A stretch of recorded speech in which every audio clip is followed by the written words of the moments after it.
The Africa Progress Panel is a group of 10 people, of which Kofi Annan is the chair.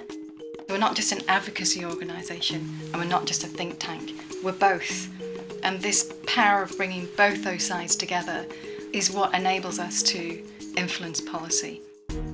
Its key primary objective is to push strongly for equitable and sustainable development in Africa. So it's about implementation and transformation, and using the influence of our panel members to talk to those people who are not just responsible for coming up with those policies, but also for the implementation. The panel members themselves are all incredible people. We have these panel members who are from the business world, but we also have panel members who have had public service, like Mr. Annan. Together, we can build an increasing momentum for change to win the war against poverty and build a fair and prosperous world. Then we have people who are already in government at the moment, like Lina Maholo, who's the governor of the Central Bank of Botswana, Michel Candasu, who was the head of the IMF. What I'm very proud of APP is our ability to mobilize different stakeholders, from industry leaders to private sector to the government officials, under a common goal and an agenda, and that's a very difficult task. And I think what APP does very well is its convening power. If Africa's leaders act now to reduce poverty and inequality, invest in their agriculture and fisheries, and protect their people, they can leave a legacy of justice, prosperity, and peace. To support the panel, there's the Secretariat. I think that the Secretariat is really interesting in that every person on the team is from a different country. So we come with different experiences, different knowledge, different ways of approaching things.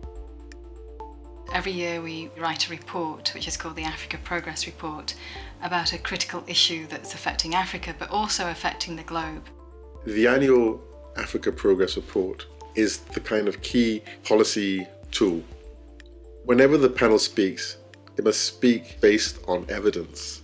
To do that, you need to do research or collate research, analyze, and make sure that what you say is something which is correct.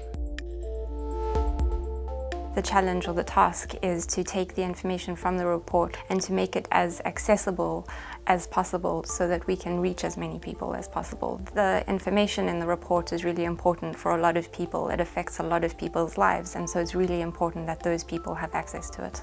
The report has come to be that port or that well where civil societies depend as a source to demand accountability, to demand good governance, to demand better governance from their leaders. And the report has contributed perfectly to ensuring this is happening.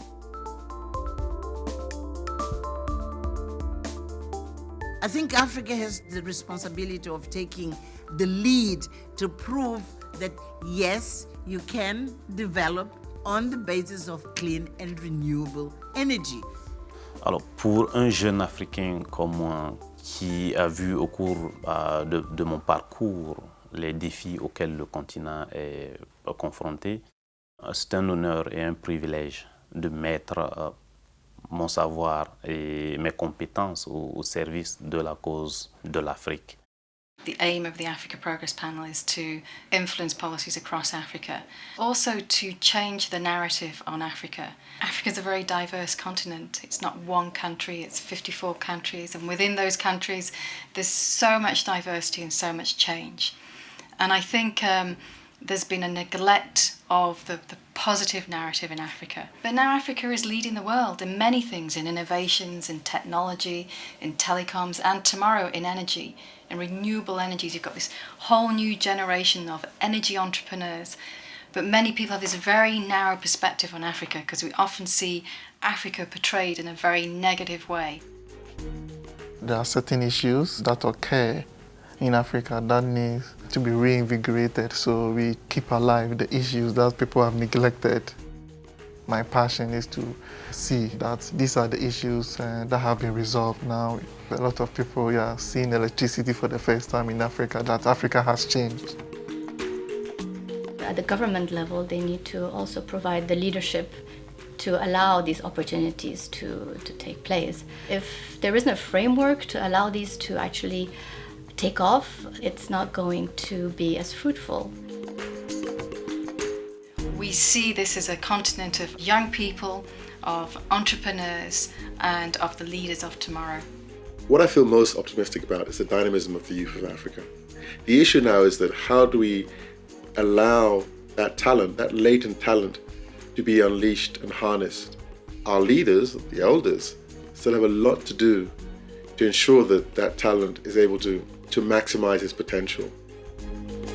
Africa's political leaders today have an extraordinary opportunity to guide their nations on better, fairer growth paths. Right action will not only tackle our current problems, but pave the road to a better world.